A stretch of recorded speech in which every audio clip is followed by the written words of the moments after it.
Dopo l'azzeramento e il rimpasto ci sono anche dei volti nuovi, 3 però non sono stati confermati.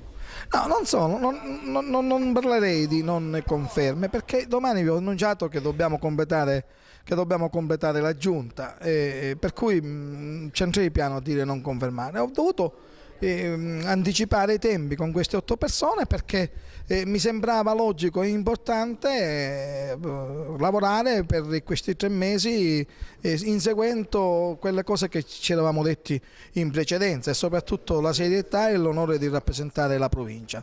Gli obiettivi sono sempre gli stessi, noi stiamo cercando di inseguire, di dare un'accelerazione per esempio alla viabilità che ci consente di dare le strade sicure. E poi c'è un discorso aperto con l'università, del quale progetto di qualche mese fa, quando sono venuti gli inglesi, finalmente è decollato e saremo in grado, forse fra qualche giorno, ma sicuramente tra qualche mese, di portare questi imprenditori e di fare spendere loro 50.000 sterline per un'università euro-mediterranea della provincia. Per tanto tempo lei ha difeso Biondi, adesso però Biondi non c'è.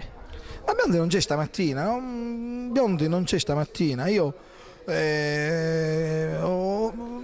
non è un problema Biondi, non è un problema di non riconferme. Domani saranno nominati e quindi non è neanche il caso di parlarne, perché non c'è assolutamente nulla di tutto questo. La sua prima esperienza politico-amministrativa, assessore alla provincia regionale di Agrigento, l'unica donna, almeno fino a questo momento, quali i suoi obiettivi? Il mio obiettivo è quello praticamente, in quanto ultimi 2 mesi e mezzo di legislatura, dare il meglio con l'impegno massimo e portare avanti magari qualche progetto già iniziato e dare delle risposte al territorio. È arrivata questa nomina, ecco, con quale spirito si appresta a vivere questa esperienza? Uno spirito molto semplice di servizio, uno spirito di far bene, di continuare i progetti che ci sono in corso, e se ci riusciamo, visto il poco tempo a disposizione, portare qualcosa di nuovo, di più concreto.